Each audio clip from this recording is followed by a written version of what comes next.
Okay, we are live. Hi, everyone. Thanks for joining us today. So, Phys Ed Summit 2.0 is live and ready to go. Block 1 happened just before, and I hope you had a chance to check out Jeff Mushkin from Spark Programs, his little brain booster, because he did it with his kids, and they are adorable. So it was really cute. His little son's going like this and going crazy. So please make sure you check that out because it's quite cute. I'll have to go back after and do it. I didn't get a chance to do the brain booster, so maybe I'll do it while Jodi is talking today. So welcome to the Phys Ed Summit 2.0. We're really excited to have everybody here on the journey with us.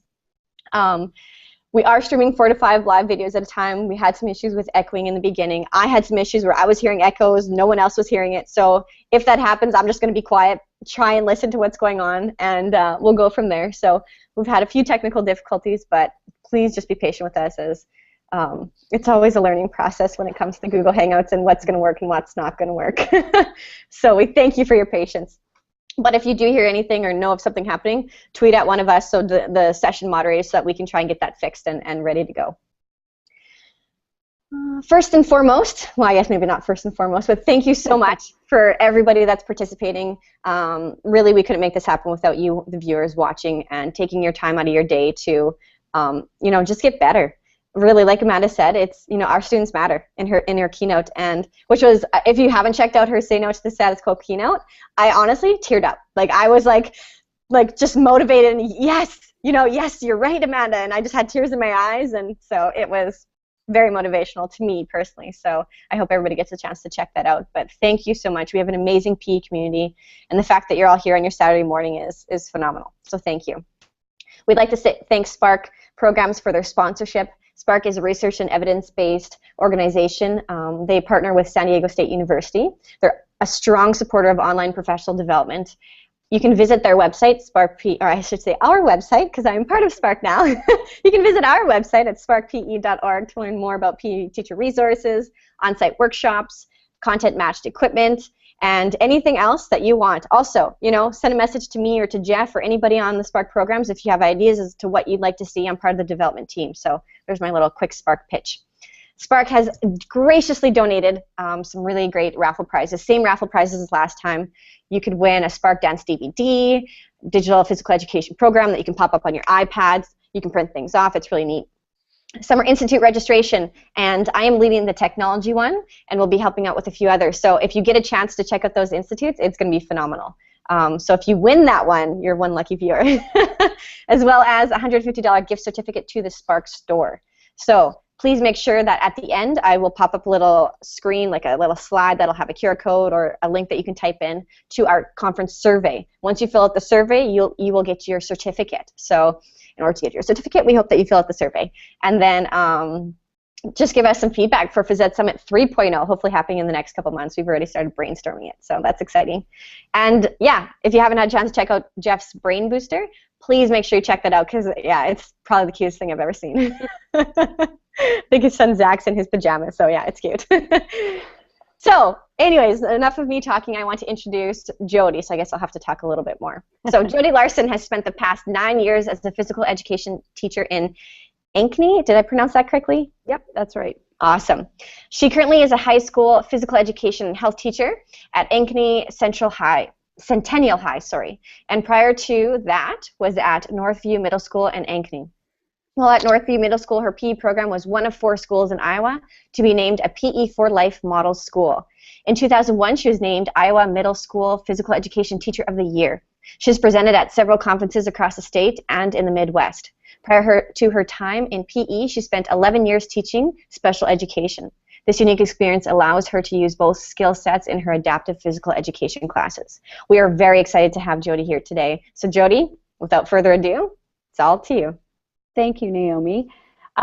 First off, I'm super excited that I was asked, and honestly humbled to be asked to do this. And as I go through and as I was planning my presentation, I always keep in mind, what do I want to get from it? And so hopefully at the end of this, there's something that you're like, oh, I can do that when I go back to my classroom on Monday or sometime next week. I'm also want to put a disclaimer out there. In no way, shape, or form am I an expert when it comes to adapted PE. I'm a constant learner, so I'm always seeking out who are those experts and what can I get from them and how can I change and make things better. So hopefully as you go through this, you're kind of thinking those same things and use the people around us as resources. So with that, let's get started. One of the things that for me is really, really important is that positive spin in everything that we do. And when I think of adapted PE, the best, most well laid out plans may or may not work that day. And I think when this quote says the only disability in life is a bad attitude, that's a mode I take in every class that I go in, especially when I go to adapted, because you never know what's going to happen each day. And I just think the way we respond to how the kids are and how the activity goes and accommodations we have to make will set the tone for that class.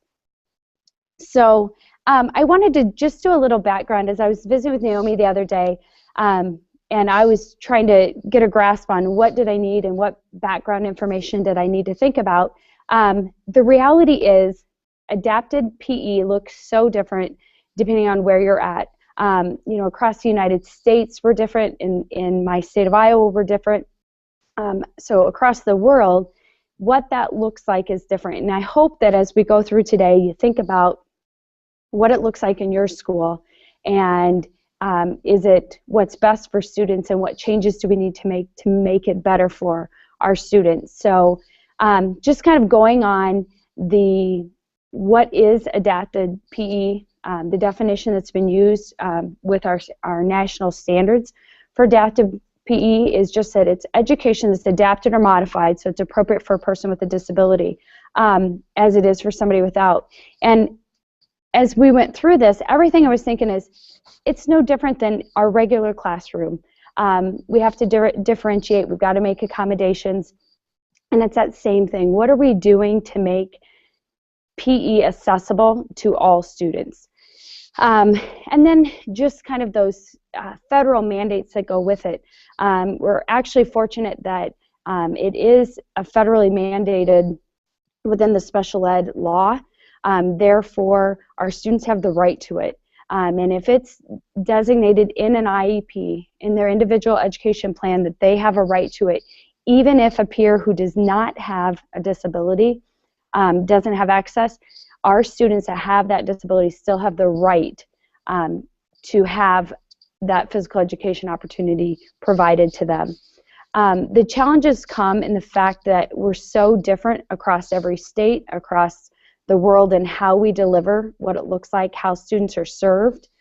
And a key piece, and sometimes one that I think gets lost and that I really want to focus on is we must follow gen ed standards.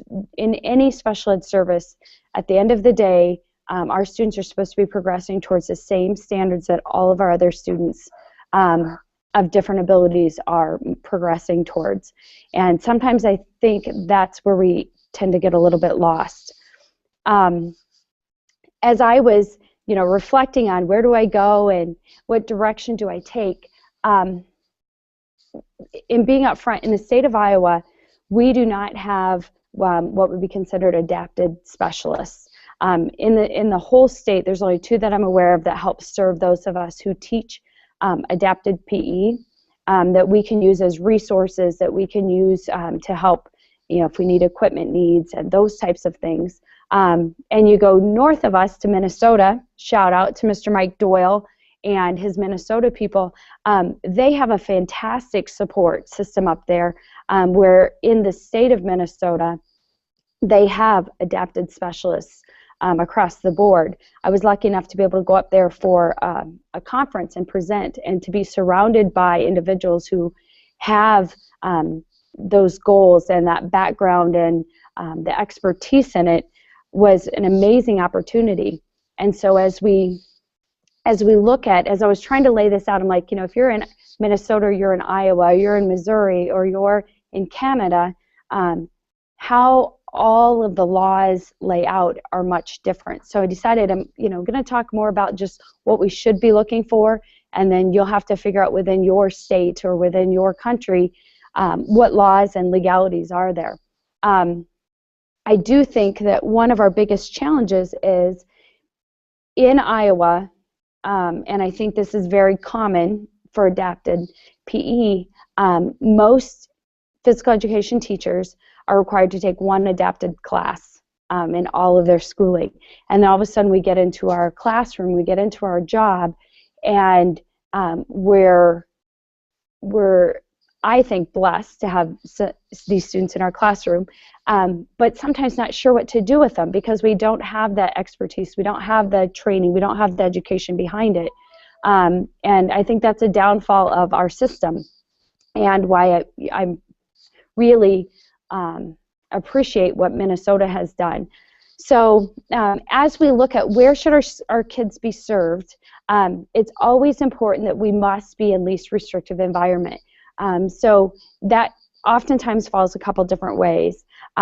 One, a lot of schools don't necessarily have an adapted program. So if they don't have an adapted program, all students are funneled into an inclusive general education setting.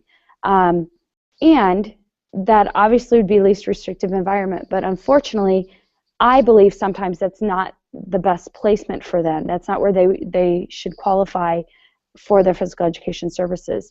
And what I see there that happens is students are put in, depending on your school and your setting, with 30, 40 students into a class, and oftentimes their needs aren't being met. You have a class of 30 to 40, you maybe have an educator who's not certified or educated with ways to adapt or accommodate for our students. You have a large setting, so it's a little bit of that, oh, they're in class, they're doing what they need to be doing, therefore we kind of push through. The problem with that is we're not meeting their needs, and I think that that's a big thing. If anybody hears anything today, when you're looking at your classroom, whether it's an adapted setting, whether it's you don't teach an adapted setting, but you have students that come into your classroom that may need things adapted, is I challenge you to work with them at their level. The exciting thing for me is as I hear standards-based grading, and we've moved to standards-based grading in my district, and as I hear that with the educators that I've met with and visited with, that's giving us more of a focus to our students who aren't meeting those standards, that aren't progressing where we want them to go. Therefore, having to have a little bit more focus on what needs do they have, and then adapting and accommodating for that. Jodi, one of the questions that we had was, do you assess your APE students according to the SHAPE or state PE standards? Mine are, I'm in a state where we don't have state standards, so mine are on my district standards, which are roughly based off national standards. Right, okay, good to know. So inclusive setting would be the first one where we're making the students are successful, they're able to go be successful and make gains in the general ed setting. The next level, I have a peer PE setting, which is still considered general ed setting. I'm fortunate enough to have a blended group of general ed peers in with my students who have adapted needs. They're discrepant enough that they're not able to be in a general physical education setting. So we have to work back on standards that are still our general ed standards, but at a lower level, grade-wise. But I'm fortunate enough to have regular peers that come into the classroom that are able to model both social, because I'm a strong believer in the social interaction piece is as important as the physical needs that we're working on with our students. So the peer setting is able to blend the two, where we're able to work at the skill level that my students have.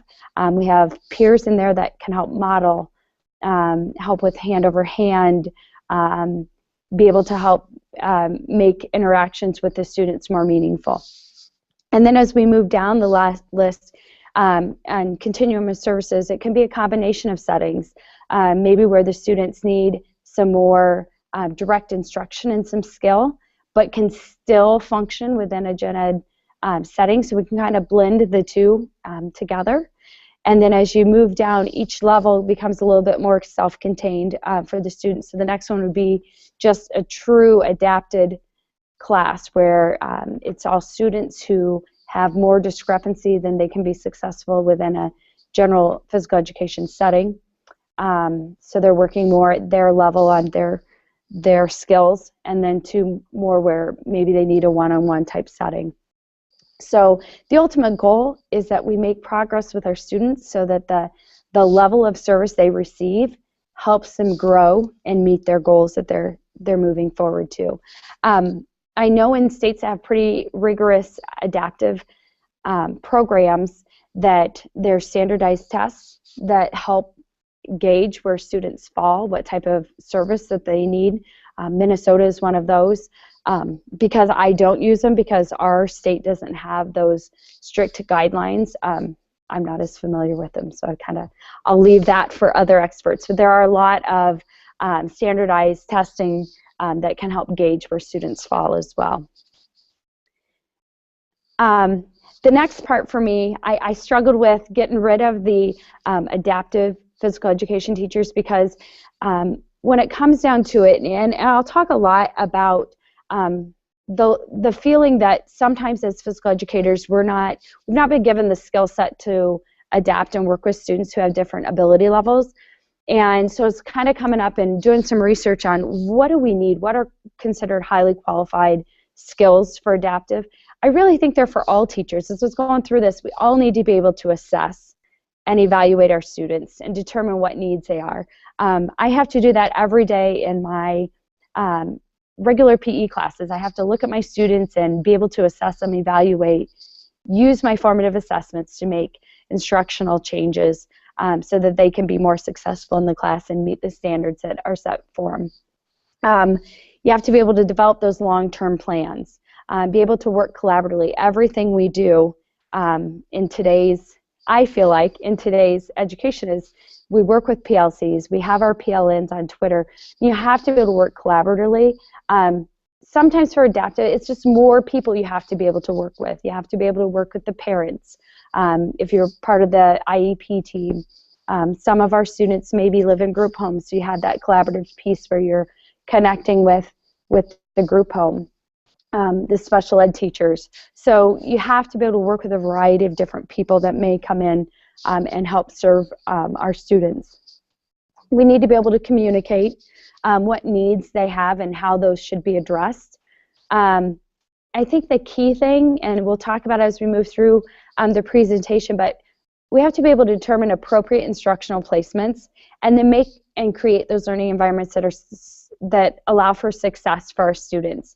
To me, that's the biggest piece. And as I've worked with teachers that are starting out in adapted, it's that holding high standards for students, but in an environment where they're successful and trying to get that placement that's appropriate. When we put students in an environment where they're not able to have success and grow, and unfortunately I feel like that happens a lot for some of our students with different abilities, that we've got to be able to make those changes and advocate if we don't have those in our schools that we need. I agree. Yeah, the success point is key, and I've never had to teach, or I shouldn't say had to teach, I've never taught adapted PE class, but I've had students that you've had to adapt things for specifically, right? I've taught in smaller schools, but for any student, right, it's putting them in an environment that is successful to them, whether they are the star athlete or whether they are, just learning how to move. So it's every kid comes to us at a different level. Like Amanda Stanek said in her keynote, the garden, and you have to tailor to each need of each plant. It's like our students. So putting them in an environment that they can be successful is absolutely huge. So I think you hit the nail right on the head there. Exactly, and I think that's important to remember. I think sometimes when we see a student that maybe physically looks different than the other 30 students in our classroom, we sometimes may panic. And reality is we have that student in a different manner that's maybe not as visible to us in our classroom already, whether it's socially, emotionally, skill-based, and we have to meet their needs too. So just the physical shouldn't be any scarier to us than the emotional and social needs. Absolutely. Yep, I agree 100%. We have to be able to design and implement that instruction. So once we decide what do they need, we have to be able to design and implement. And I'll talk a little bit about progressions, or kind of that backwards thinking, in order to break down the skill to see what is it, where do we need to start in order to build those skills. Biggest challenge, I think, in physical education, not just adaptive physical education, but the ongoing assessment data, and then using that data to drive everything that we do. How do I know what I'm doing is working? And if it's not working, what do I need to do to change it, to move it forward? And I'm excited because I think this is a big push that, especially my PLN on Twitter, you hear about that. What are we doing? What data are we collecting? How are we collecting it? And that's really important as we're looking with our students who have different abilities. What can we do to change that progression? And sometimes our level of moving them forward is slow, and that's okay as long as we're moving forward and we see an incline in that data. So making sure we're using the data. And then as you move up to middle and high school, I taught middle school for lots of years, so going from my middle school plans to my high school plans, making sure that our activities are age appropriate. Even though we're having to back down sometimes the skill level to some of our lower standards within the gen ed curriculum at lower grades, making sure how we're doing that still remain age appropriate. Mike Doyle talks a lot about that, like with dance.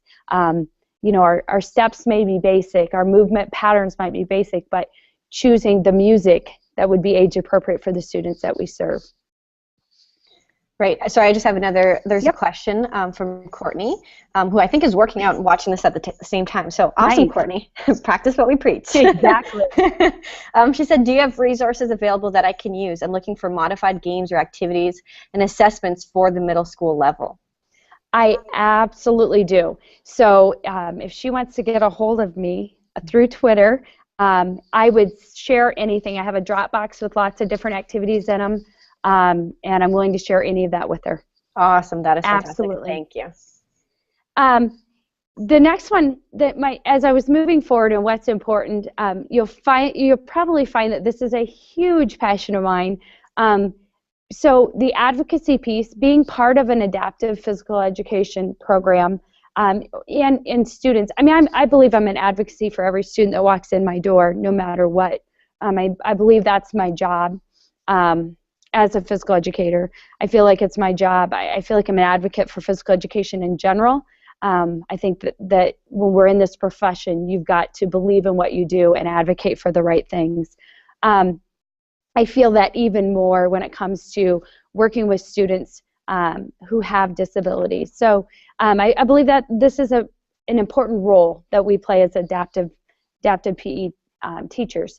So one of my this is probably just my big pet peeve, but I really value people first language. You know, it's every kid we see is an individual and they are who they are. And so hearing people refer to students as the autistic boy or the special ed students, you know, we're identifying by their disability rather than by who they are. So I advocate not only in my class, because I do have an audience of my general education peers that come to my class. We talk a lot about changing our language, seeing people as people first. You know, so you know, it's the boy who has autism versus an autistic boy. And by being able to advocate with my students, they can then take that out. And I talk about an inclusive school environment. It's that same thing. They can start to talk that language with peers, and it starts to change the culture of our building. I talk a lot with them about abilities versus disabilities.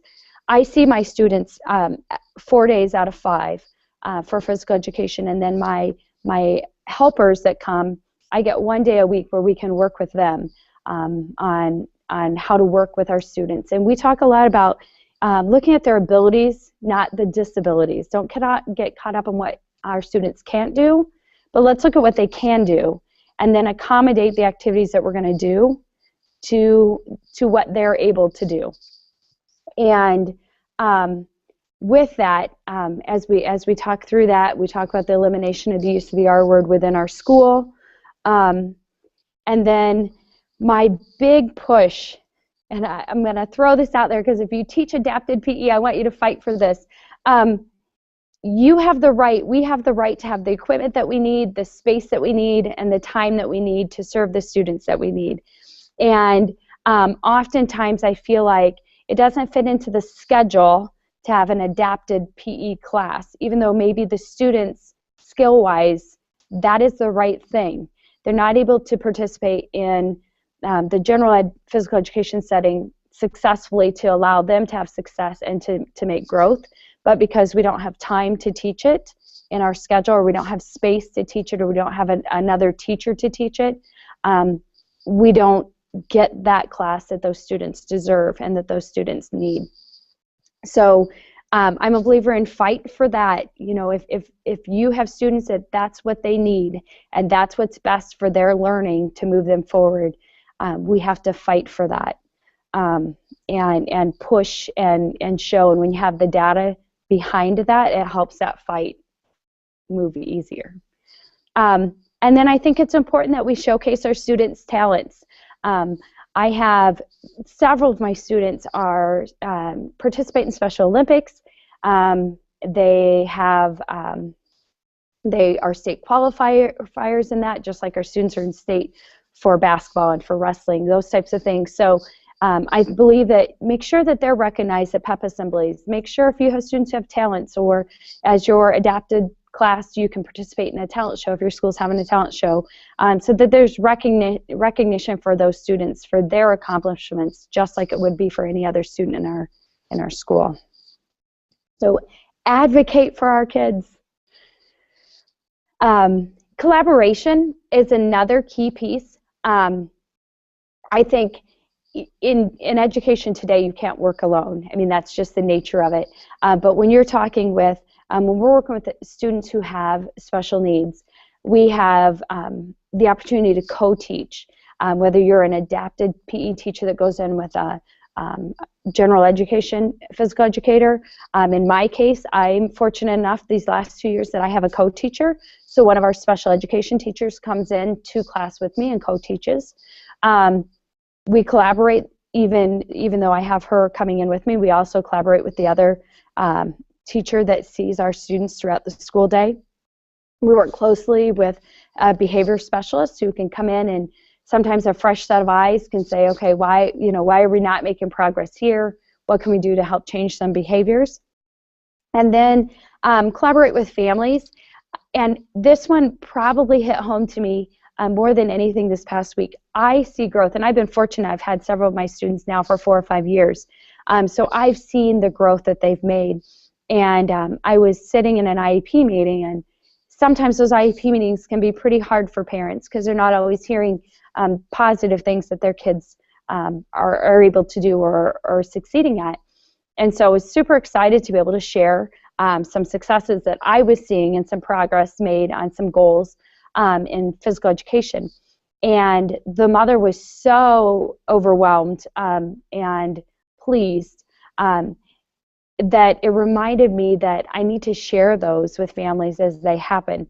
With technology today, to be able to video and share that out so their families can see what I get to see, because sometimes they won't see that in their environment. So being able to collaborate, and I think key to share any successes as well as struggles that you're having, so that a lot of times they can give you information that can help move them forward. Now comes the guts of it. So here's where we really make a difference. So when we're working with our students and trying to accommodate for them to be successful, there's generally 4 areas where we can really make a difference: instruction, rules, equipment, and the environment. So when we're talking instruction, what can we do as we instruct in order to help our students understand what we're trying to teach them, or the rules that we're trying to teach them? And for instruction, for me, I tend to talk. So keeping things short and simple, chunking instructions. Don't give them to them all at once. Be able to give a verbal, so they have verbal, and you're going to see a lot where I use verbal or visual along with the verbal for students. Looking at, we can always adapt rules.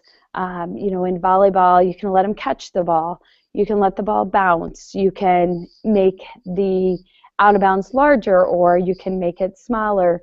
You can allow, maybe they are able to hit the ball twice in a row. So you're able to adapt and accommodate rules for students to be successful. And then equipment and the environment in which they're in. The equipment, that's the one sometimes I think can be the easiest, but sometimes is the most difficult for some of us to think, and sometimes it's a matter of finding what you need to adapt to the equipment, and then looking at our environment, what we can do in our environment.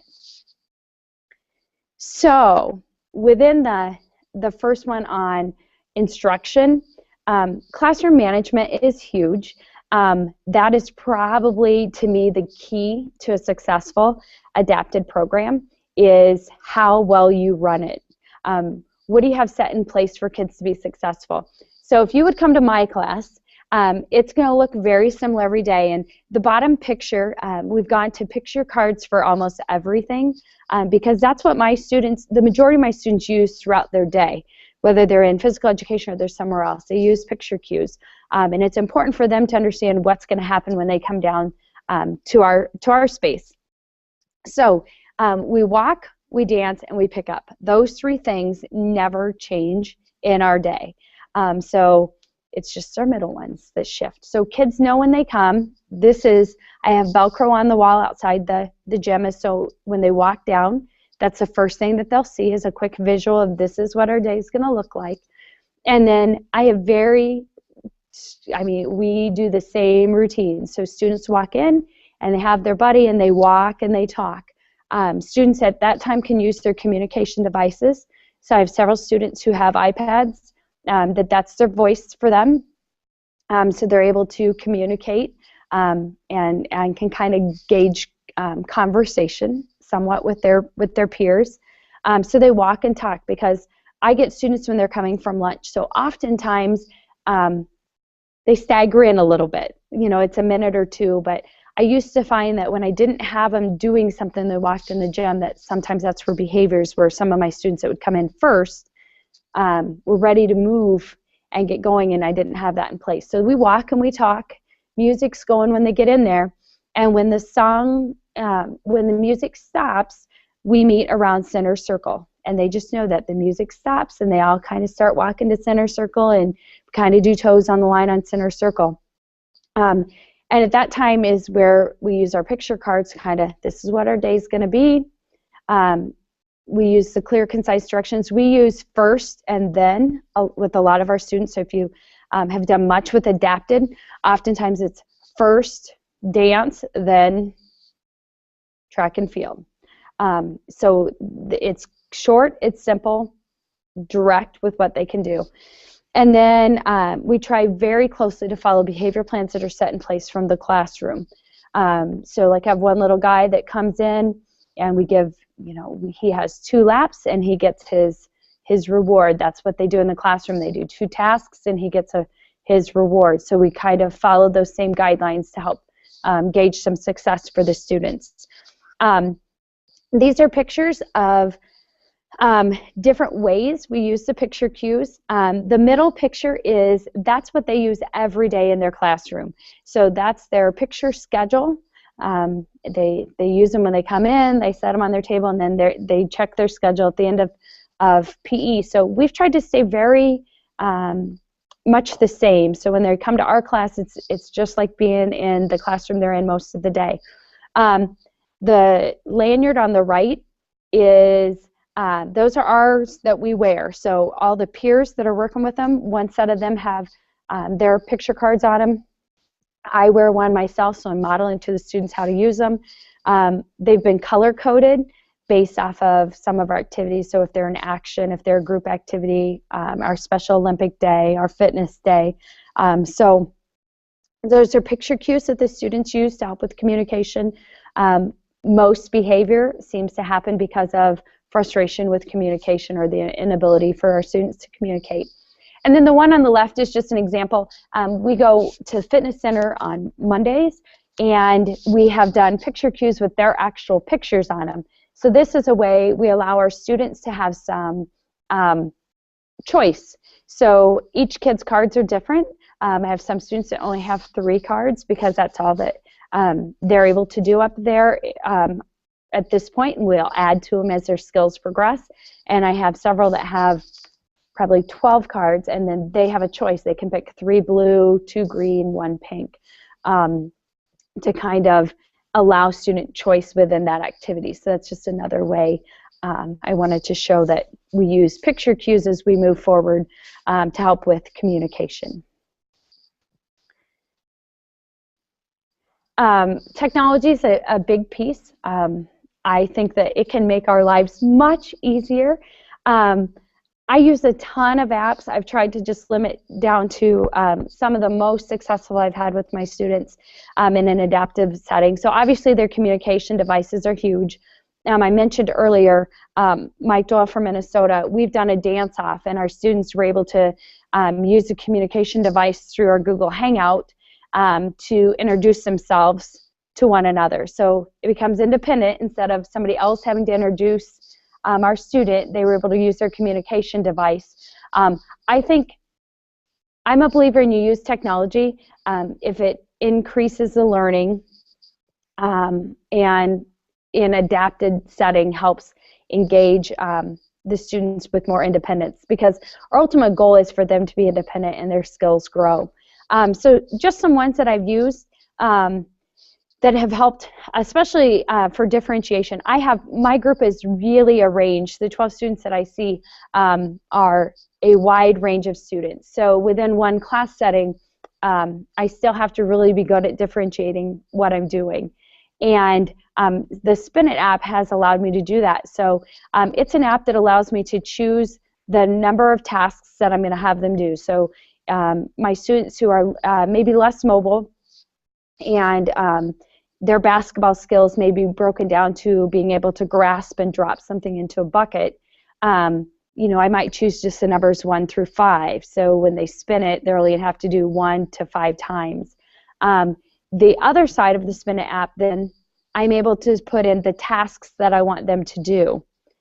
So I'll have 3 different iPads, so I'll have 3 different groups of students who can go on their own and they spin it, and it will say, you know, you have 5 free throws, or my other one might have 2 bucket drops.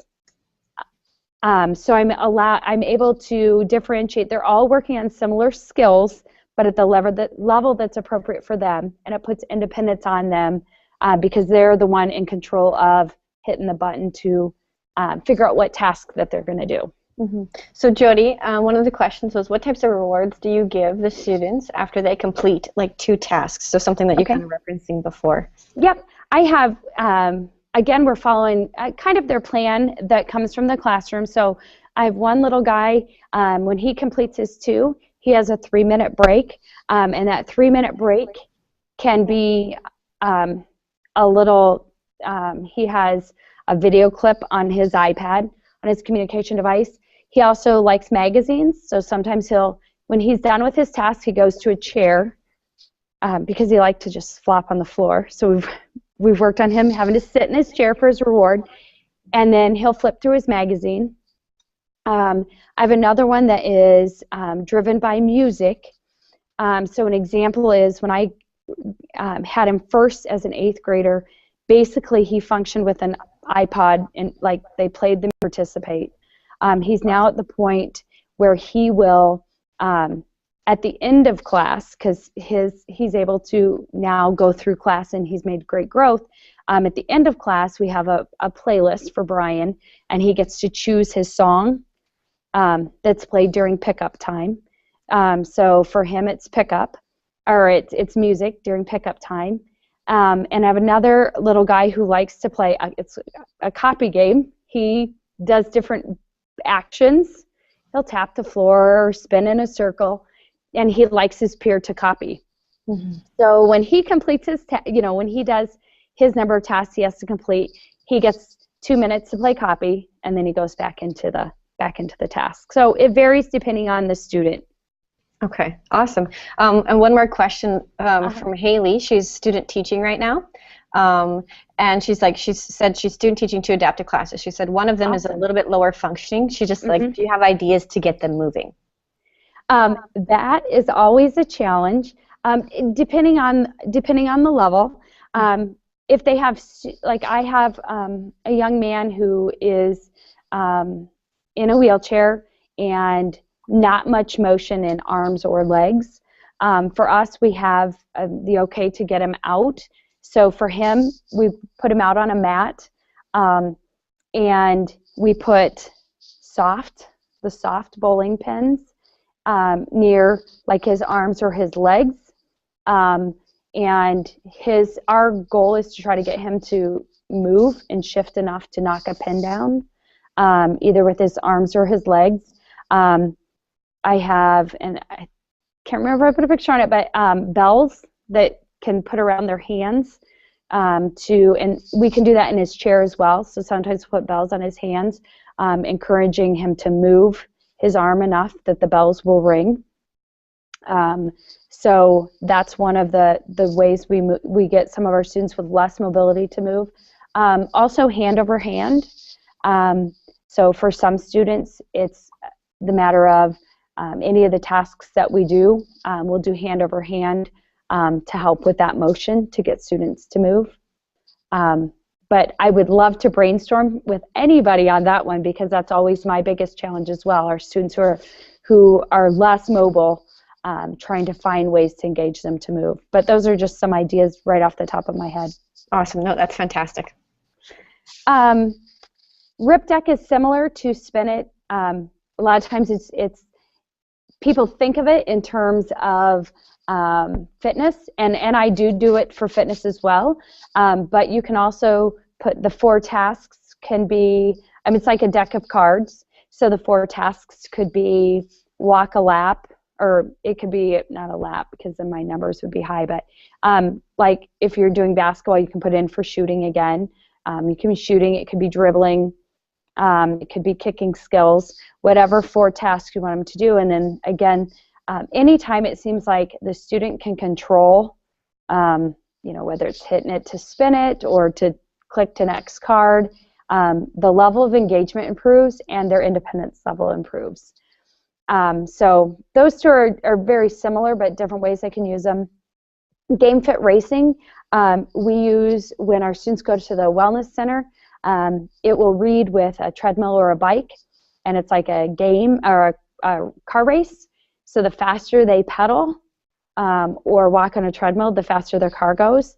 So I had an individual, we were having a hard time getting him to stay on for 5 minutes, and the minute he could take an iPad and go up, he's like my first one. He knows Mondays, and he's waiting. He grabs his iPad, and away he goes. He'll sprint up the stairs so he can get in and get his game going. So that's just another, awesome. yeah. He went from looking towards the wall every time I was giving directions to like, it's Monday, I'm going to get an iPad, I'm here, I'm listening, and away he goes. So for me, any of those tricks that you can do to help engage a kid and to make them more independent. I think my big thing at the high school level especially is trying to improve that independence level. Yeah, I was going to say there's one app that I use that gets my motivation going. I had used, and it was like the zombie run or something, right? Yes. The zombies are chasing you. Exactly. It's like, Exactly. Any of that just sparks our interest. So that's a huge one. Yeah. And then Tempo Magic is a new one to me. At my Central District conference, somebody threw that out there, and because we do a lot of dance, I'm always looking for, and the dances that I do, I should have added, are like the ones that they're going to hear at different, that I think are common ones that they'll hear at different things. The cha-cha slide, the interlude, the Cupid shuffle, the chicken dance, YMCA. But when I want to add new songs, sometimes the songs are too fast, and Tempo Magic allows you to slow the song down without distorting it. So especially in adapted, where we need to be able to slow down to learn the steps, and then we can try to speed it back up. That is a huge app that I just started using. I'm super excited about, that I think will help engage the students to be able to teach maybe some skills that before I thought I couldn't teach them, or faster paced songs I didn't think I could because I couldn't get the steps to the music. Yeah, that's brilliant. I'm just like, oh, these are, I need to write these down. Yeah, that one I'm super excited about. And so the next two pieces, QR codes are nothing new. I've used them for years, but again, to be able to use them for a visual for students. So I have, sometimes I'll have my peers, when we're looking at, we want to use those picture cues to help students. So if I'm doing stations, to be able to do a QR code that they can scan, and it gives them a quick visual. Oh, it's jumping jacks, or, you know, this is how I'm supposed to throw the ball or kick the ball. It, again, puts the technology in the students' hands, because most of them love to be able to have the technology in their hands. They can scan it. It gives them a visual, and it can give them the auditory after I've already given the instruction. So it's just another level, excuse me, of being able to create independence for students and give them those instructional differentiation as we go through a task. I also use them a lot for data collection. As our students are doing Special Olympics and we need to gather data, we'll have Google Forms set up, and then they can scan the code. It takes them the Google form, and their peers are able to help them enter their data for the day. They all have their own code on fitness day that I can change and add tasks to. So they scan their code when we come up to the wellness center, and it gives them their tasks that they need to complete in the day, and they're able to check off. So I know what tasks they got done for the day, and I can kind of keep track of, you know, what students moving and progressing, because oftentimes in a class of 12, I'm not able to see all of it as we're differentiation. You know, I'm working with one student here, and I've got a couple over here working, so it's a nice data collection source for me as well. So I love them. So I just wanted to end, and this is probably the thing I'm always looking for, but it's like, how do we, you know, we're going to rollerblade. How can we rollerblade? So I wanted to visually show you just some different ways to look at the same task. You know, the first picture, there's somebody actually up and rollerblading. Kind of behind him, you can't really see, but I have a little guy who struggles with, when he walks, he really, his feet toe out. So to put him on rollerblades is very, very difficult. Same thing when we cross country ski. He has trouble because the skis cross in the back. So he sits, we have him working on sitting in a chair and really focusing on holding his feet in a pattern where I'm demonstrating it here. Nobody can see me. That's great. Where he's working on focusing on keeping his feet straight so the wheels will roll as the peer pushes him in a chair, to hopefully then be able to progress him to putting him on a mat. So we'd have mats out so he could work on walking or rolling a little bit on mats where it's not as slick as our gym floor. To my middle picture, where it's one of my gals in a chair, so she's just being pushed by a peer.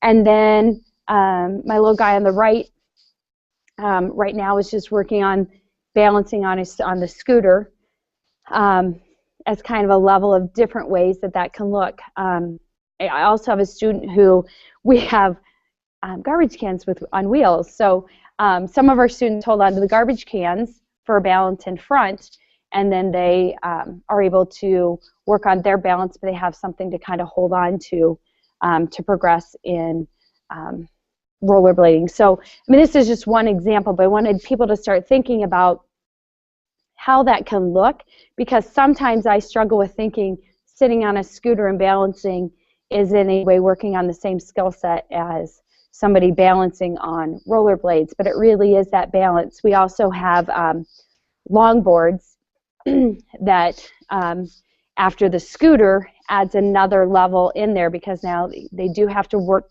they can sit on the paddle boards. We have longboards and paddle boards, so I have them sit on the paddle boards because that adds a little bit more wiggle, so the balance has to become a little bit better. So just another, just thinking about the different ways and progressions that we can modify different activities for students where they're working on different skill, the same skill, but in different ways. And then to start thinking of some different equipment modifications. The picture on the left is just PVC cut in half. So a cheap way to make a bocce ramp. So for your students who are not able to throw the ball, to be able to set it, it can sit on their wheelchair on their lap, or they can push it off. My little guy in the middle does not like our dance warm-ups, so we get behaviors during that time. So we're trying to see a little bit of the drumming concept, where he's working on rhythm as the rest of us are doing dance with the exercise ball. And then just thinking again, what can you use for different baskets? Like I have students, we have the little tyke basket for doing scooter basketball, but we can also just put buckets, or we have milk crates on the ground that can be used as a form of a basket. So just think about what are the things you have in the gym, or you have at home, that you can bring in that can allow us to accommodate for students, for them to be a little bit more successful. And my last one are just some of those progressions thinking about. So I'm not going to read all the way through it, but think about, breaking if you're working on ping pong, thinking how can you break that down, hitting a balloon with your hand to start. You're still striking, you're still making that contact. You've got a different ball, you have your hand as a paddle, and then progressing it. What can you add in until eventually we can build to the skill of striking with a paddle for a student?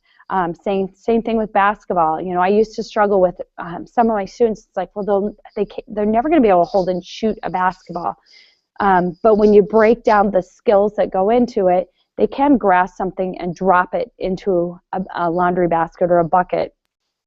So going backwards and thinking through those progressions. I use volleyball as another one, because you have, think of the nets, the level of nets you can have. You can change the equipment, the ball.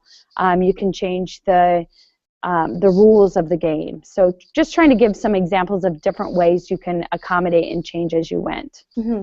We have a question about, did you have a hard time teaching students how to use iPads, and are there ways to simplify the iPad for them? I'll be honest, my students use iPads as their communication devices.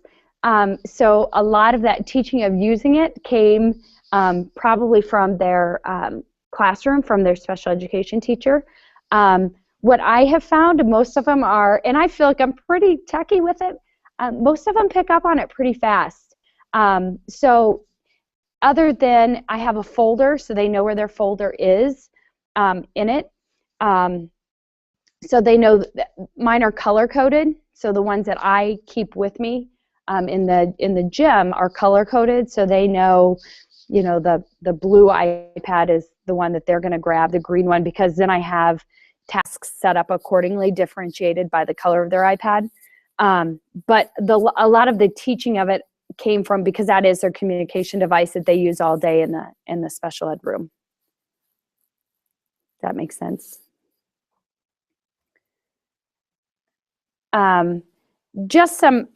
Ending with just some other ideas, things to think about. For me, it's like sometimes I just need to hear this, like, oh, I could have done that, So hanging a hula hoop from your basketball hoop to give you a lower target, being able to hang balloons or balls for striking. So using like a jump rope or rope tied to like a balloon to hang down for a student to work on striking skills. Putting mats up and putting a ping pong table up against a wall, putting up half of it so it's bounced, you only have half of it. You just get the rebounds. They're working on eye-hand coordination. A cool one. All of these ideas, by the way, I've stolen from people. So none of these are they're all things I've stolen from smarter people than me. But creating a climbing wall with different textures, so like sandpaper and felt, for students if you have a climbing wall and they can't get on the wall, where they can go and touch it. You know, they're to touch on the wall. You can have students where you have spots on the floor as well. And think about different size rackets, different size balls, size of the courts. Catapults are fantastic for the person who asked earlier about students who aren't as mobile. Using catapults that they can either push with their foot, push with their hand to catapult to make a throw or a shot. And then think about different types of heights for your nets and your hoops. So those are just some fast things to think about and ways to make changes in your equipment for kids to be successful. And with that, this is my, I hope that from this, you're like, you know what, we can do this. And let's have high expectations for all students. This is actually one of my students on the rock climbing wall. And I think what I want you to say is, to walk away is like, all of our students can learn, they can all progress. We need to reach for the stars. We need to have high expectations because I'll reach them. And I think that's one of my biggest concerns, is that sometimes when we're not comfortable having students who have disabilities in our classroom, that we lower our expectations, and that's where they go. So have high expectations, reach for the stars with our kids, because they can absolutely reach them, and push them every day to get their skills to the highest level we can. For some of our students, not moving and not being physically active is one of the biggest detriments to their overall health as they get older, because obesity and heart disease for some students who have disabilities who aren't active only complicate some of their health issues. So be an advocate for them, reach for the stars, reach out to those who, others, to get ideas and collaborate, and let's make this the best experience for our kids that it can be. Are there any questions for me?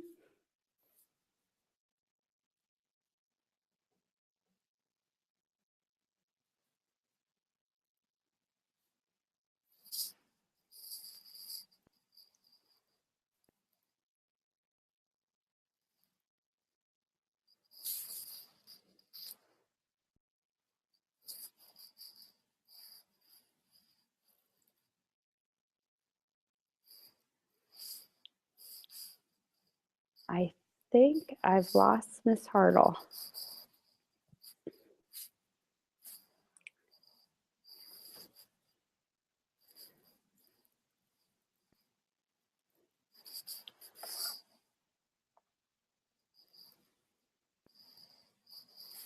Any questions?